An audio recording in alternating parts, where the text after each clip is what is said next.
चलो, okay, everyone there in the place.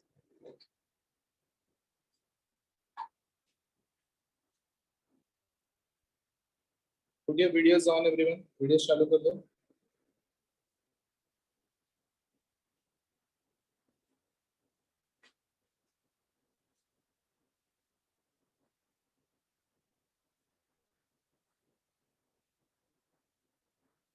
चलो जल्दी से वीडियो चालू कर दो.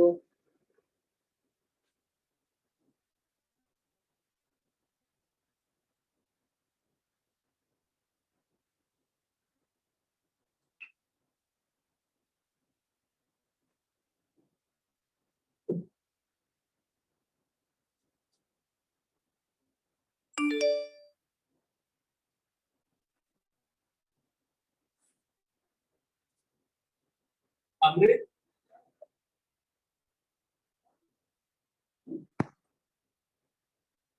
नाइन्थ का उस पे देख के अटेंडेंस नोट कर लेना. यहाँ पे 3 जन, वहाँ पे कितने हैं उनका नाम नोट करके अटेंडेंस मार्क कर लो. ठीक है. चलो online people, is the screen visible to you? Yes, sir. Yes, sir.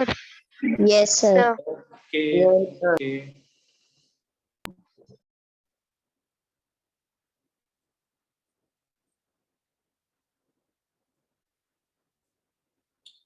I think we need to start with chapter number 3. Correct? Chapter number 3, India's internal challenges. Last chapter में जो हमने देखा था, that was also the different events which has happened in India. Okay, नहीं? Right from 60s से लेकर 90s तक के इवेंट हमने देखे. अब हम लोग जो देख रहे हैं वो क्या है? India's internal challenges. मतलब हमारे देश को चलाने के लिए क्या क्या समस्याएं हुई. अगेन फ्रॉम द बिगिनिंग, फिर से शुरुआत से, एकदम शुरुआत से नहीं, वही 60s 70s 80s 90s ऐसा पीरियड के हम लोग देखेंगे. सबसे पहले तो इंट्रोडक्शन क्या देख लो. इंडिया मतलब इंडिया का है ना, इंटरनल मतलब अंदरूनी, हमारे कंट्री के अंदर. ये प्रॉब्लम हमारा किसी और कंट्री के साथ था क्या? नहीं, ये हमारे ही कंट्री के अंदर प्रॉब्लम्स थे, चैलेंजेस थे. उसको हमने कैसे रिजॉल्व किया is what we are going to see in this particular chapter. Okay, चलो ध्यान दो सब लोग, इंट्रोडक्शन पार्ट पे देखो. In this chapter we are going to learn about some internal challenges in India that were faces by India. We shall see some internal challenges like the separatist movements, issues of Northeast India, Naxalism, communalism and regionalism.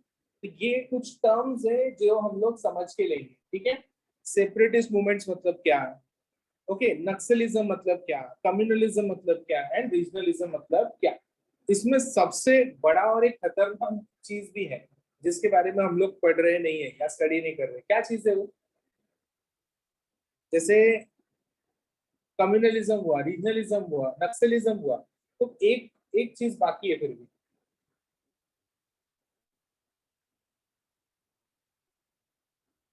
What is that? Online people, you can also answer.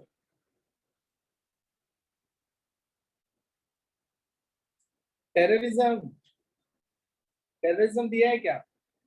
नहीं दिया है ना. But वो भी तो एक बड़ा challenge है ना हमारे लिए. एक्चुअली वही सबसे बड़ा चैलेंज है कि नहीं? देखो अभी तो सब कोविड का प्रॉब्लम है, तो टेररिस्ट एक्टिविटीज कुछ दिख रहा नहीं है ना. लेकिन जब सब कुछ शांत हो जाता है, सब कुछ पीसफुल हो जाता है, तब अचानक से हमको सुनने में आता है कि टेररिस्ट लोगों ने पुलवामा में अटैक किया, है ना, टेररिस्ट लोगों ने कश्मीर में अटैक किया, मुंबई ब्लास्ट, ये सब सुनने में आता है.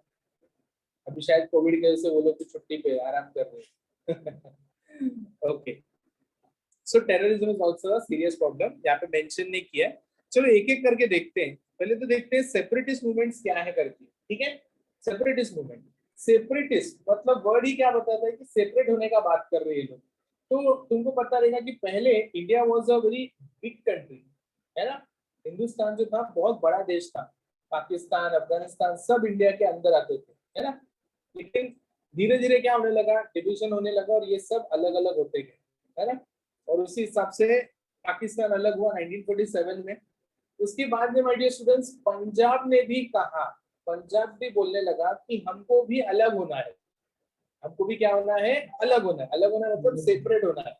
तो सेपरेट होना है, किससे सेपरेट होना है, इंडिया से सेपरेट होना है। उन्होंने उनका नाम वगैरह भी सोच लिया था। हाँ, खलिस्तान, बराबर है कि नहीं। पंजाबी लोगों ने उनके रीजन का नाम क्या सोचा था, खलिस्तान। मतलब अगर पंजाब उस टाइम पे अलग हो जाता था तो आज वो पंजाब नहीं कहलाता था, क्या कहलाता था, खलिस्तान कहलाता था। जैसे पाकिस्तान हो गया, कजाकिस्तान हो गया, अफगानिस्तान हो गया, वैसे ये भी क्या बन जाता था, खलिस्तान। अच्छा होता था कि बुरा होता था, बुरा होता था। हमारा यूनिटी टूट जाता था।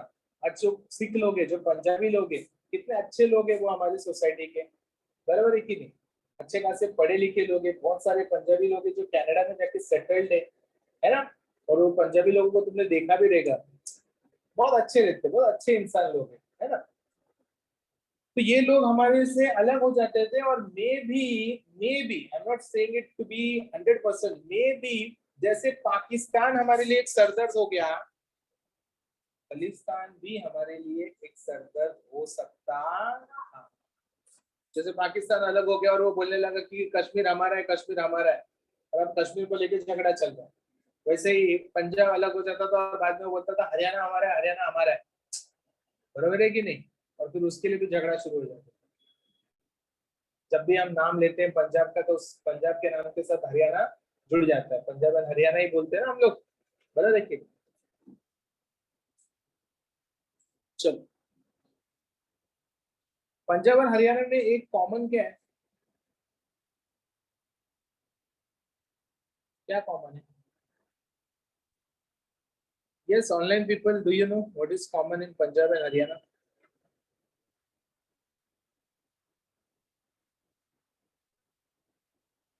दोनों भी वीट प्रोड्यूसिंग है, ये तो कॉमन है ही, लेकिन एक और चीज कॉमन है।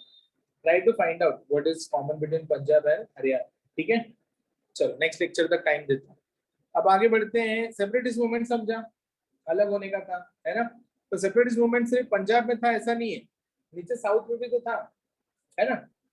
साउथ में था कि नहीं था?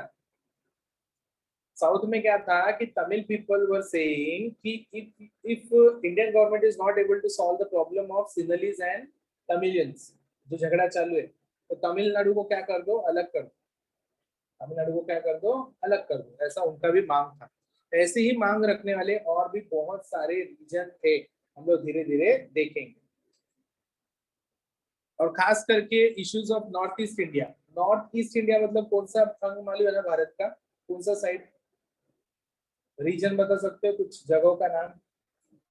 नागालैंड, मणिपुर, मिजोरम, बराबर है कि नहीं, है ना, आसाम, ये सब क्या है, नॉर्थ ईस्ट है ना। नक्सलिज्म, ये नक्सलिज्म क्या होता है? You can say Naxalism is like brother of terrorism only. What's the difference? दोनों टेररिस्ट है, तो फिर इसको टेररिज्म ही क्यों नहीं बोलते, नक्सलिज्म क्यों बोलते, है ना। अगर दोनों सेम है तो एक को नक्सलिज्म और एक को टेररिज्म, ऐसा क्यों दो अलग नाम से क्यों जाना जाता है? दोनों भी तो एक प्रकार का आतंकवादी है, दोनों में भी लोगों की हत्याएं होती है, तो फिर फर्क क्या है? नहीं पता? सुन, टेररिज्म का जन्म एक्चुअली हुआ after the India and Pakistan partition. India और पाकिस्तान का जो पार्टीशन हुआ, वहां से हम बोल सकते हैं कि टेररिज्म का जन्म हुआ, ठीक है। लेकिन नक्सलिज्म का ऐसा नहीं था, नक्सलिज्म का जन्म अलग रीजन से हुआ था, ठीक है। टेररिज्म हमारे सॉइल में क्यों आया, उनको कश्मीर चाहिए, किसको, पाकिस्तान। कश्मीर हम लोग दे सकते थे क्या, नहीं। क्यों नहीं दे सकते थे, क्योंकि जब राजा हरि सिंह, जो कश्मीर के राजा थे, किंग थे, उनके साथ हमारा एग्रीमेंट साइन हुआ था, ट्रीटी साइन हुआ था। उनका मानना था, उनका बोलना था कि इंडिया कश्मीर मर्ज किया जाए, इंडिया और कश्मीर को मर्ज किया जाए। तो उन्होंने हमको सौंप दिया, वो तो चले गए। अब उसको संभालने का जिम्मेदारी किसका, हमारा इंडियंस का है। अब कश्मीर पाकिस्तान मांग रहे करके हम दे देंगे क्या? कल वो लोग फिर बंगाल भी मांगेंगे, महाराष्ट्र भी मांगेंगे, तो दे देगा? नहीं ना, नहीं दे सकते ऐसा। हमारा कंट्री है, हमारा रीजन है, हम किसी और को क्यों दें? तो इसके वजह से वो लोग क्या करने लगे, घुसपैठ करने लगे, इलीगली हमारे रीजन्स में एंटर करने लगे, वहां के लोगों को डराने धमकाने लगे, मारने लगे, मार डालने लगे। ओके, बहुत ज्यादा वायलेंस शुरू हो गया। This activity is called as terrorism. तो basically this terrorist people what do they do? They kill the people. They kill the people. And which people? Innocent people. Innocent लोगों को मार डालते हैं। ऐसा करने से क्या होता है? लोग डरते हैं। डर को ही इंग्लिश में क्या बोलते हैं? फियर। और उसी को एक और वर्ड बोल सकता हूं मैं, टेरर। मतलब आतंकवादियों का लोगों के मन में क्या है? टेरर है। क्या है? टेरर है। ये लोग क्या फैलाते हैं? टेरर फैलाते हैं। इसीलिए इनको क्या बोला जाता है? टेररिस्ट। और इनकी एक्टिविटी को क्या बोला जाता है? टेररिज्म। Getting me? समझ में आया सबको? ये हो गया टेररिज्म का डेफिनेशन या टेररिज्म का मीनिंग। अब आते हैं नक्सलिज्म। अब ये नक्सलिज्म क्या था कि बंगाल है ना, बंगाल में ऐसा था ना मेडिकल स्टूडेंट्स, बहुत लंबे समय से वहां के जो जमींदार थे ना, जमींदार मतलब पहले सब ब्रिटिश पीरियड में सब कैसे चलता था, लोगों का जमीन वो लोग हड़प लेते थे, छीन लेते थे, बेचारे गरीब फार्मर्स लोगों का, है ना। तो ऐसा करके बहुत सारे जमींदार के बाद बहुत ज्यादा क्वांटिटी में जमीन था, लैंड होल्डिंग्स था। कुछ फार्मर्स ने क्या सोचा कि नहीं, हमसे ये सब चीटिंग करके लिया गया है, हम लोग रिवोल्ट करेंगे, हम लोग लड़ेंगे। और वो लड़े। पीसफुली लड़े कि वायलेंटली? वायलेंटली। पीसफुली नहीं लड़े वो लोग, वायलेंटली लड़े। जमींदार है, उसको बोला जमीन दे दे किसान को, दे रहा है तो ठीक है, नहीं दे रहा है तो मार डालते। अब जब एक एक करके ऐसे जमींदारों को मारना शुरू कर दिया तो बाकी जमींदार अपने आप डर जाएंगे ना। अगेन इन्होंने भी क्या क्रिएट किया? डर क्रिएट किया। लेकिन इनको क्या बोला जाता था? नक्सलाइट। क्या बोला जाता था? नक्सलाइट। ठीक है, महुआवादी। क्या बोलते थे? जैसे वो आतंकवादी है तो ये लोग क्या है? महुआवादी है। क्या है? महुआवादी। महुआवादी। मवाली नहीं रे बाबा, महुआवादी। ओके, ये नक्सलाइट्स। ठीक है, इनका जन्म इस तरीके से हुआ। अच्छा, ये लोग ने जो किया वो अच्छा किया कि बुरा किया? लेकिन लोगों के लिए तो अच्छा किया ना, बराबर है कि नहीं? जो बेचारे किसान थे उनको जमीन दिलाया, ये तो अच्छी बात है ना। बेचारे गरीब किसान थे, उनको जमीन दिलाया, अच्छी बात है। लेकिन जो तरीका था दिलाने का वो सही था कि गलत था? गलत था। गलत था। गलत था। मतलब अभी देखो ना, मनी लैंडर से प्यार से भी जाके बोलेंगे तो मनी लैंडर थोड़ा देने वाला है। मनी लैंडर को बोलेगा बाबा देख तेरे पास इतना 100 एकड़ जमीन है, एक आध काम करना, 2 एकड़ दे दे, किसान लोग वहाँ पे काम करेंगे, कुछ उगाएंगे, खाएंगे पिएंगे, थोड़ा तुझे भी देंगे। मनी लैंडर देगा? नहीं देगा। अगर वो देने का भी है तो उसके लिए फिर वो क्या चार्ज करेगा? रेंट चार्ज करेगा। अब ये बेचारे गरीब किसानों से ये रेंट अफोर्डेबल है क्या? तो प्रॉब्लम ही प्रॉब्लम है, आया ना? बराबर कि नहीं? तो इसलिए ये लोग वायलेंट हो गए। क्या हो गए? वायलेंट। और सभी जमींदार को कर दिया इन्होंने साइलेंट, मार ही डाला, है ना। चलो, I hope you are clear with the naxalism. Naxalism clear हुआ? बंगाल से ये चीज जन्मा, बंगाल से जन्मा, लेकिन धीरे धीरे धीरे करके बहुत सारे रीजन में, नॉर्थ साइड में वगैरह, महाराष्ट्र में भी गढ़चिरौली वगैरह, पता रहेगा, वहां पे भी नक्सलिज्म बहुत चलता है। ओके, अभी क्या है ना एक्चुअली, मतलब मुझे बताओ, पहले तो ये लोग किसके अगेंस्ट थे? सिर्फ जमींदार लोग के अगेंस्ट थे ना। ओके, लेकिन बाद में क्या हो गया, इन्होंने देखा कि गवर्नमेंट इनके लिए कुछ नहीं करता। कौन नहीं करता? गवर्नमेंट, है ना। तो इन्होंने गवर्नमेंट के अगेंस्ट फाइट किया या अपोज किया। लेकिन अगेन गवर्नमेंट के अगेंस्ट अपोज करने में इनका जो वे था, वो वे क्या था? वायलेंट था। वो वे जो था वो गलत था। समझ में आ रहा है क्या? यस, गलत तरीके से, वायलेंट तरीके से अगर फाइट करेंगे तो भले तुम जीत जाओगे, लेकिन बाद में तुम कहाँ जाओगे? जेल जाओगे, या तो फिर पुलिसों के हाथों मारे जाओगे। बराबर है कि नहीं? तो तरीका गलत होना नहीं चाहिए, भले फिर तुम कितने भी अच्छाई के लिए या कितने भी सच्चाई के लिए काम कर रहे हो, लड़ रहे हो, तरीका क्या रहना चाहिए? सही। महात्मा गांधी जी, है कि नहीं, पूरे साल, पूरा उनका जीवन काल उन्होंने क्या किया?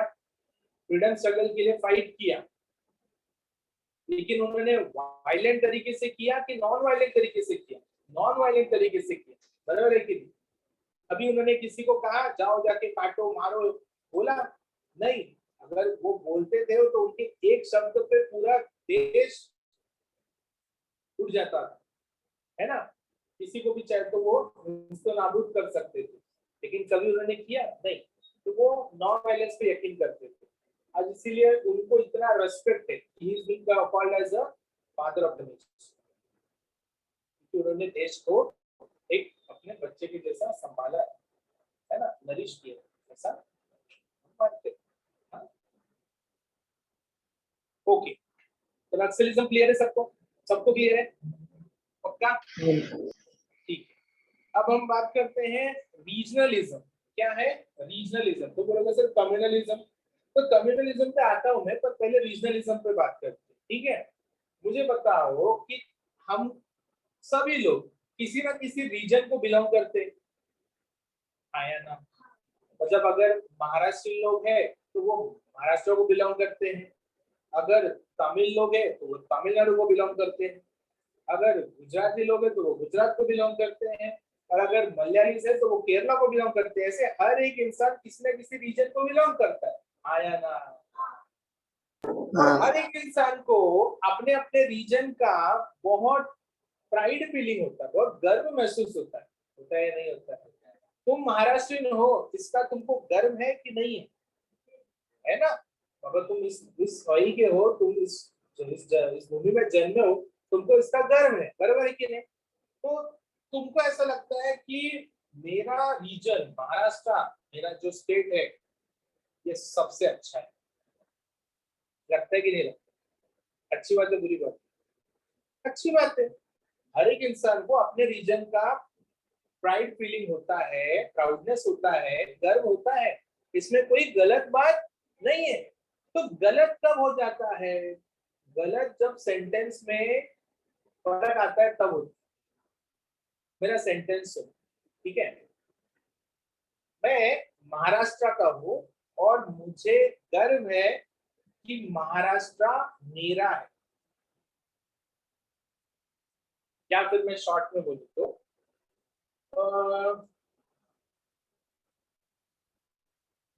सभी स्टेट्स में Maharashtra, okay, of all the states Maharashtra is one of the developed states. ये सेंटेंस समझा? अब मेरा दूसरा sentence, of all the states only Maharashtra is the developed state. Statement बदला कि नहीं बदला? पहले इसमें मैं क्या बोल रहा हूं कि सभी प्रांतों में, सभी रीजन्स में से महाराष्ट्र एक अच्छा डेवलप्ड रीजन है ना? दूसरे स्टेटमेंट में मैं क्या बोल रहा हूँ कि सभी प्रांतों में, सभी स्टेट्स में सिर्फ महाराष्ट्र ही एक डेवलप्ड रीजन है, सिर्फ महाराष्ट्र ही अच्छा है। तो इसमें क्या दिखाई दे रहा है? ओवर प्राइड, ज्यादा गर्व दिखाई दे रहा है। ज्यादा गर्व अच्छा नहीं होता है ना? So when an individual feels excessive pride about a particular region, yes, that is considered as regionalism. फिर उसके मन में क्या आता है कि ये रीजन किसका है? मेरा है, यहाँ पे कौन रहना चाहिए? मैं ही रहना चाहिए, किसी और को मैं आने देगा नहीं, यहाँ पे रहने देगा नहीं, काम करने देगा नहीं, ऐसा फिर मन में फीलिंग आता है। और जब मन में ऐसा फीलिंग आता है तो हम लोग दूसरे के प्रति क्या हो जाते हैं? बुरे हो जाते हैं, बराबर है कि नहीं? बराबर है कि नहीं? अभी जैसे कि शुरुआत में जब एमएनएस पार्टी बना था, बराबर है कि नहीं, तो ये पार्टी का एजेंडा क्या था कि नॉर्थ इंडियंस इंडिया में नहीं रहने चाहिए, मतलब महाराष्ट्र में नहीं रहने चाहिए, है ना? They don't wanted north Indians to be living in Maharashtra. तो कितना दोनों के बीच में क्लैश होता था, है ना? लेकिन मुझे बताओ कि अगर दूसरे स्टेट के लोगों ने महाराष्ट्रियंस के लिए ऐसा सोच लिया तो चलेगा?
स्टूडेंट्स कहाँ से डिस्कनेक्ट हुआ?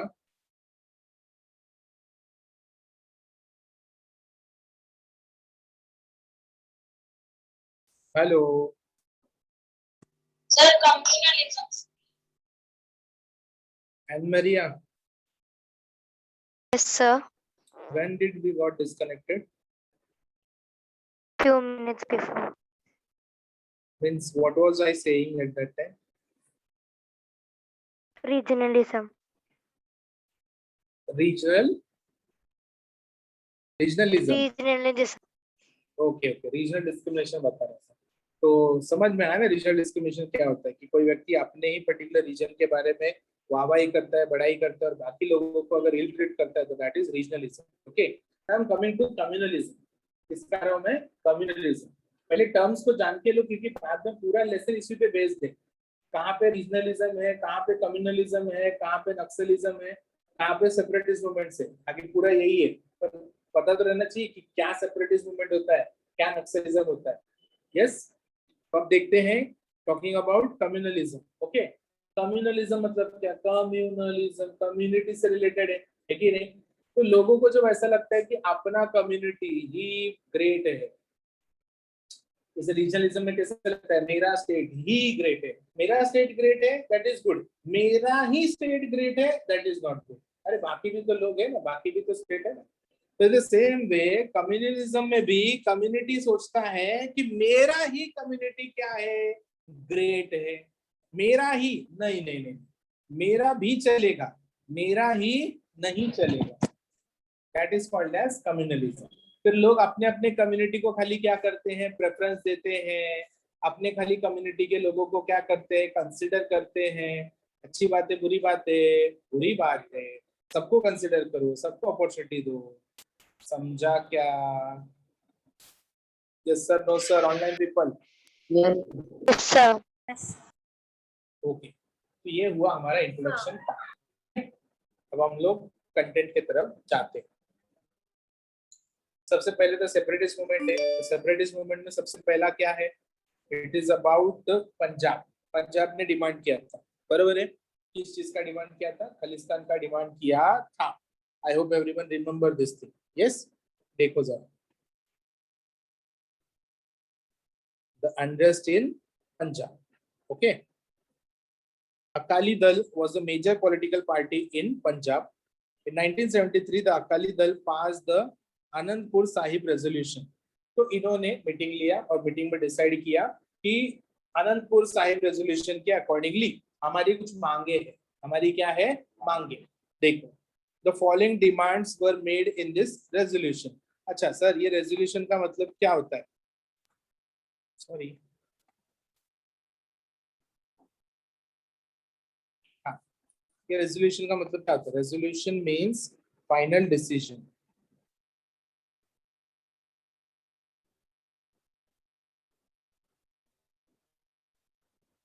Resolution means final decision.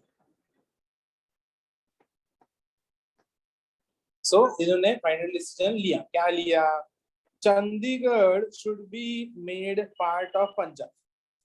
Chandigarh किसका हिस्सा बनना चाहिए? पंजाब का. पहली मांग. ओके. दूसरी मांग, Punjabi speaking parts in other states should be included in the state of Punjab.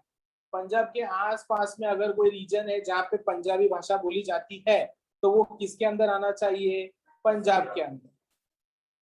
Recruitment of Sikhs in the Indian Army should be increased and more autonomy should be given to the state of Punjab. पहले तो autonomy का meaning लिख के लो. Power,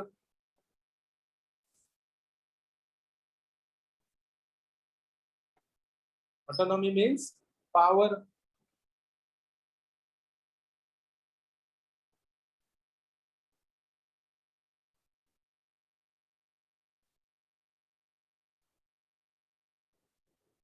लिखा?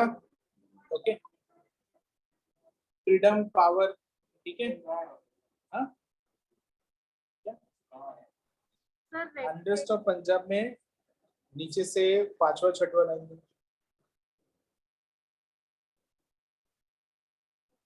है ना? Okay. सो क्या डिमांड था? सबसे पहले कि पंजाबी स्पीकिंग स्टेट्स को क्या करो? पंजाब के साथ मर्ज करो. दूसरा डिमांड ये था कि चंडीगढ़ को पंजाब का पार्ट बनाओ.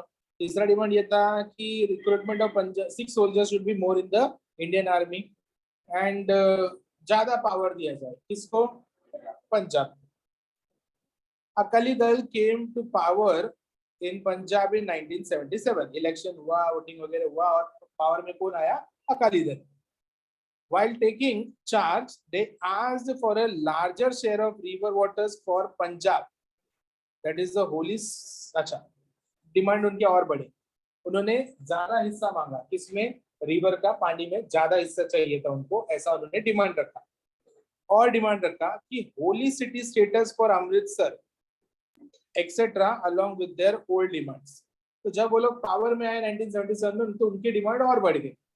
पहले से डिमांड थे और डिमांड बढ़ा. और डिमांड क्या था? कि larger share of river water for Punjab. नदी का पानी ज्यादा चाहिए. होली सिटी स्टेट चाहिए. यस, अमृतसर को क्या बोला जाएगा? Holy city. और जो पुरानी मांगे हैं वो भी पूरी होनी चाहिए. इतनी सब मांगे, इतनी सब डिमांड कौन रख रहा है? पंजाबी लोग. किसके सामने? Indian government. सबका सब मिलेगा क्या? कुछ ना कुछ मिलेगा, कुछ ना कुछ नहीं मिलेगा. तो नहीं मिल रहा है तो तब क्या करने का? क्या करने का? झगड़ा करने का कि रिक्वेस्ट करने का? रिक्वेस्ट करने का ना. झगड़ा करेगा तो होएगा क्या? इंडियन गवर्नमेंट है ना. गवर्नमेंट के साथ तुम झगड़ा करके कैसे क्या प्रॉब्लम सॉल्व? अगर अपने यहाँ पे मेडिकल फैसिलिटीज पुअर है तो अपन क्या झगड़ा करते क्या? झगड़ा करते हैं. कितने सारे लोगों को काम नहीं मिल रहा है, झगड़ा कर रहे हैं. पेट्रोल का भाव 107 रुपया हो गया, झगड़ा कर रहे हैं. so many problems are there, but we are not fighting against the government. We are not fighting with the government. Are we? क्या हम लड़ रहे हैं क्या? नहीं. अगर लड़ना भी है तो कैसे लड़ना होगा? पीसफुली. कैसे लड़ना होगा? चलो कहानी को आगे बढ़ाते हैं मेडिया स्टूडेंट्स कि एक्चुअली फिर प्रॉब्लम क्या हुआ. In 1980, the movement for independent Khalistan took root in Punjab. कुछ समय बीत गए और खालिस्तान का मूवमेंट बहुत ज्यादा एक्टिव हो गया. कहाँ पे? Punjab. During that period, the leader of the Akali Dal was Sant Harcharan Singh Longowal.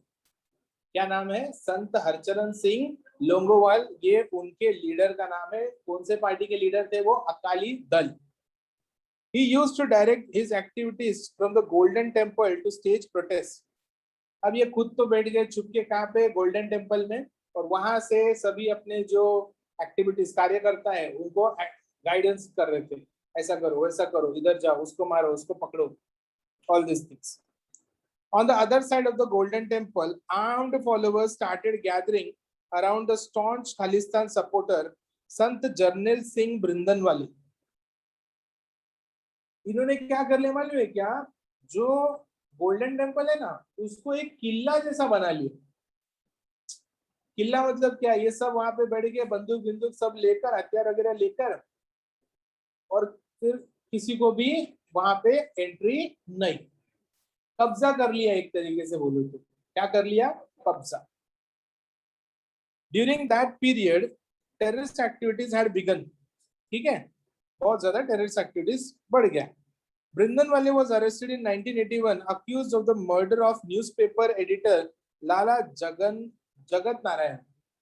तो एक न्यूज़पेपर एडिटर थे बेचारे, ठीक है, पत्रकार थे, उनकी हत्या कर दी। किसने? बृंदनवाले ने। किसने किया? बृंदनवाले ने। तो इसलिए उनको अरेस्ट किया गया। After this incident the situation worsen. Punjab का जो परिस्थिति है बहुत ज्यादा बिगड़ने लगा। Due to this development, President's rule was imposed in Punjab in 1983. क्या रूल इम्पोज किया? President rule. मतलब क्या होता है? कर्फ्यू। कर्फ्यू इम्पोज किया। Brindanwale went to stay at a religious place called Akal Takht. Brindanwale's followers captured the Golden Temple and built a barricade of sandbags over there. मैंने बताया ना, एक किला जैसा बना दिया उन्होंने, और सैंडबैग्स का ऐसा एक बड़ा सा थप्पी बना के उसके पीछे छुपने लगे। The area looked like a fort. पूरा का पूरा जो मंदिर है वो कैसे लगने लगा? किला जैसे लगने लगा। This greatly disturbed the peace in Punjab. It was a major challenge to the Indian democracy. लोकतंत्र को एक बहुत बड़ा झटका था, एक बहुत बड़ा चैलेंज था। It was like कि लोकतंत्र में अब तुमको क्या करना है करके दिखाओ। It was like that. It was a challenge given to the Indian democracy. Challenge accepted or rejected? Challenge accepted है ना। इंडियन आर्मी को ये चैलेंज मिला कि तुम हुआ तो मंदिर को आजाद करके दिखाओ, हुआ तो तुम पंजाब को हमारे से अलग करके दिखाओ। चैलेंज एक्सेप्ट किया कि नहीं किया? किया। देखो जरा, operation blue star. The main task of getting the terrorists out of the Golden Temple was entrusted to Major General Kuldeep Singh Brar. Okay. क्या था इनका नाम? General Kuldeep Singh Brar.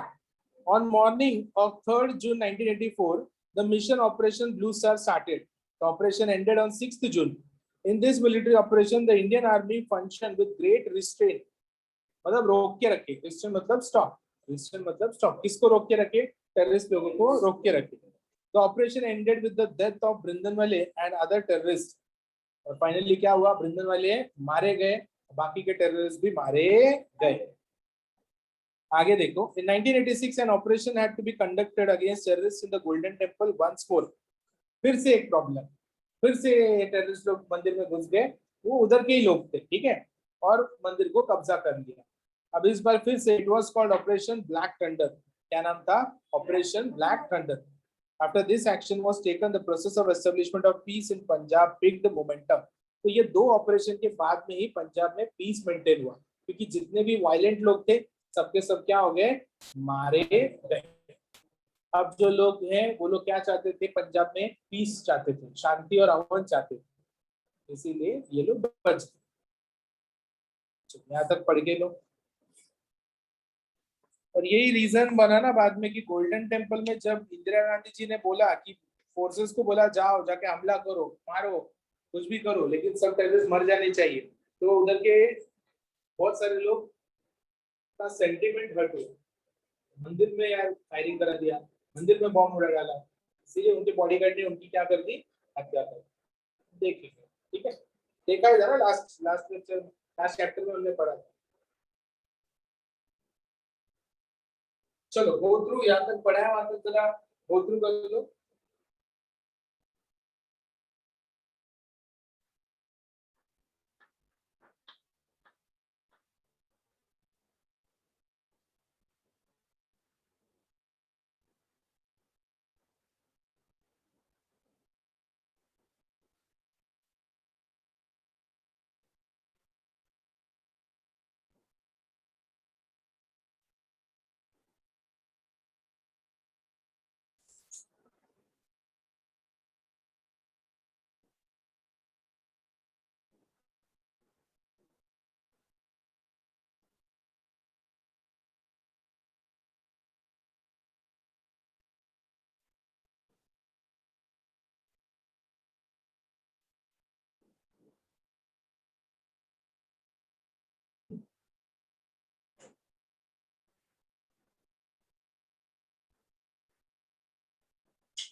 Done everyone?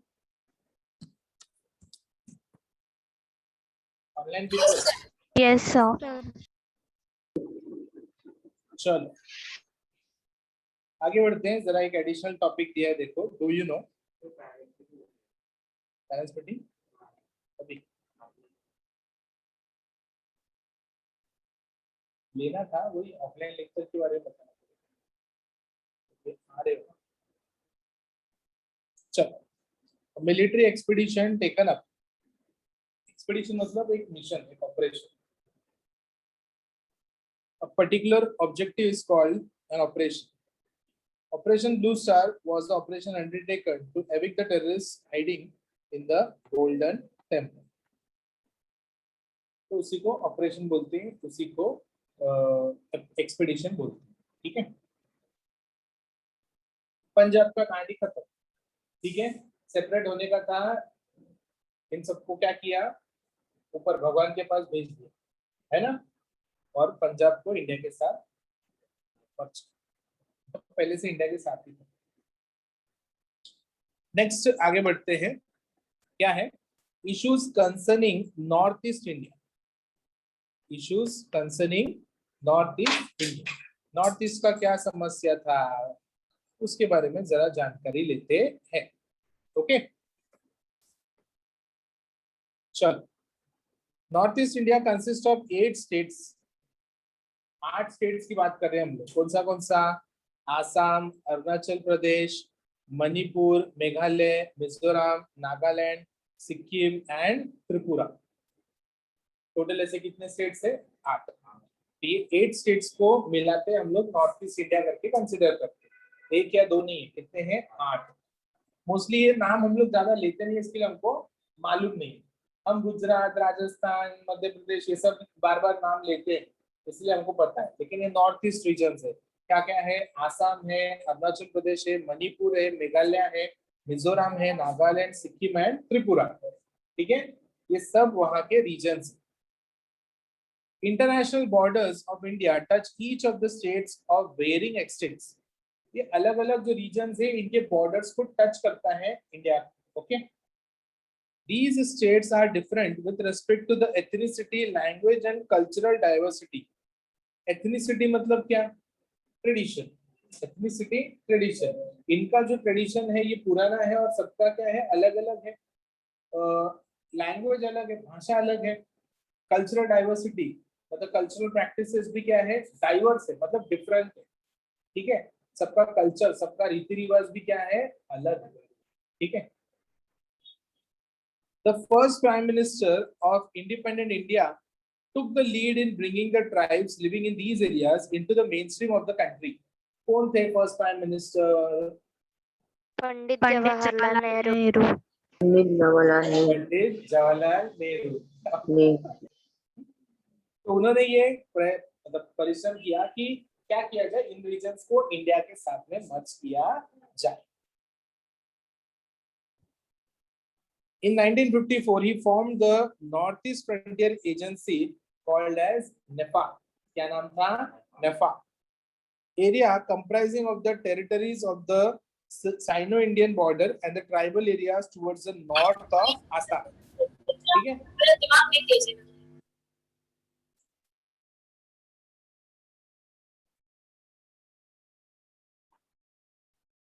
सत्यम म्यूट रहना है, Satyam. Yes, sir. Sorry.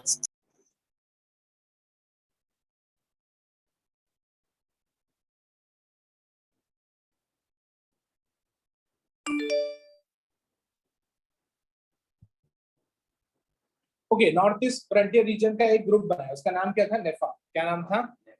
North east frontier agency. North east frontier agency. Nehru took the position of bringing about the development of hundreds of tribes in these parts while preserving their culture.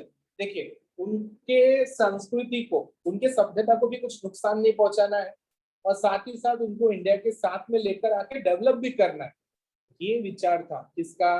Pandit Jawaharlal Nehru का। special provisions have been made with respect to these areas in the 6th schedule of the constitution. अब तुमने एक reservation का एक category सुना रहेगा, n t सुना है? एनटी आंटी नहीं, क्या है एनटी? एनटी मतलब नोमैडिक ट्राइब, एनटी मतलब नोमैडिक ट्राइब, नहीं सुना?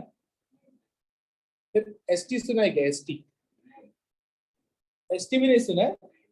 Schedule tribe. एससी सुना है क्या? अरे पागल लोग, एससी भी नहीं सुने?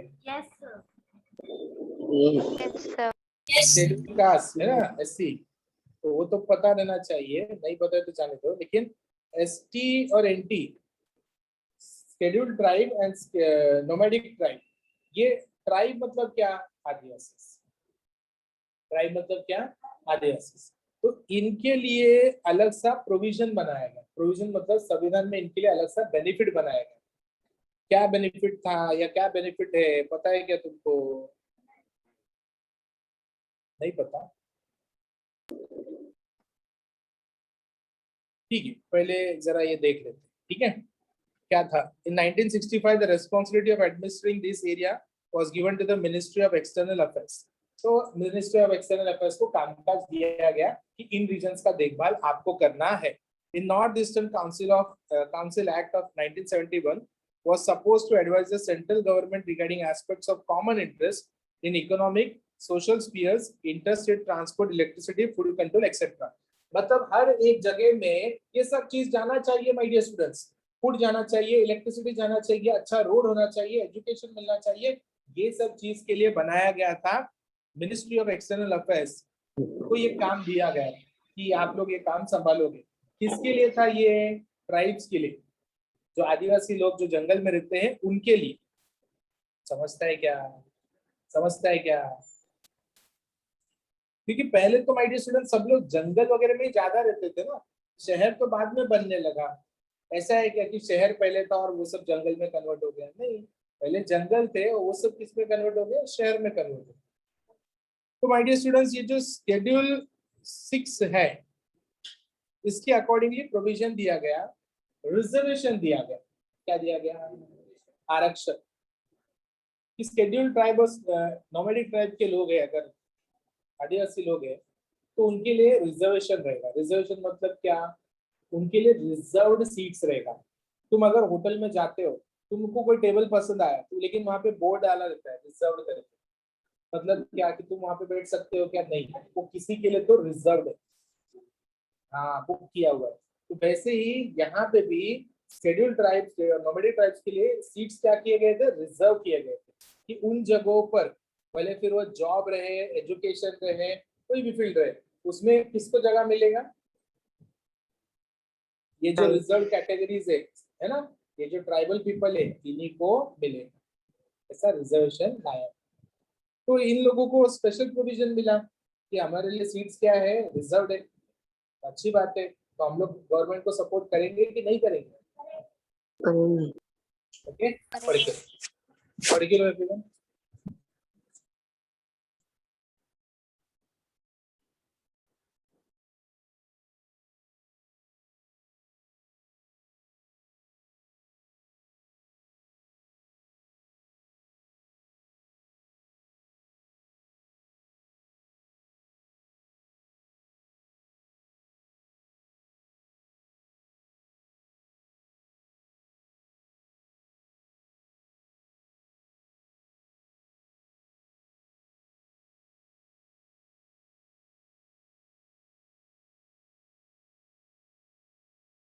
Sir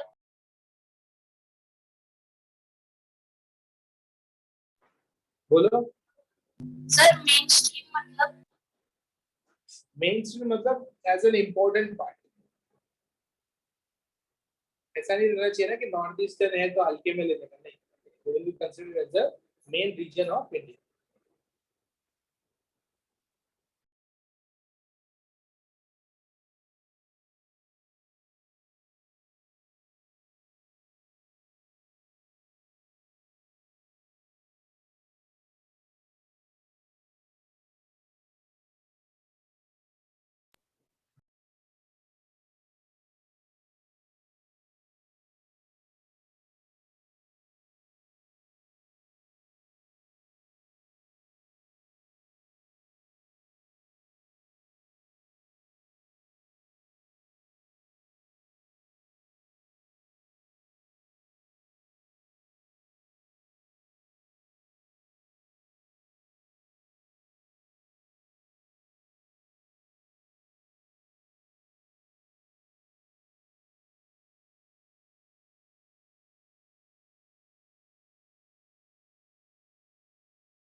bye.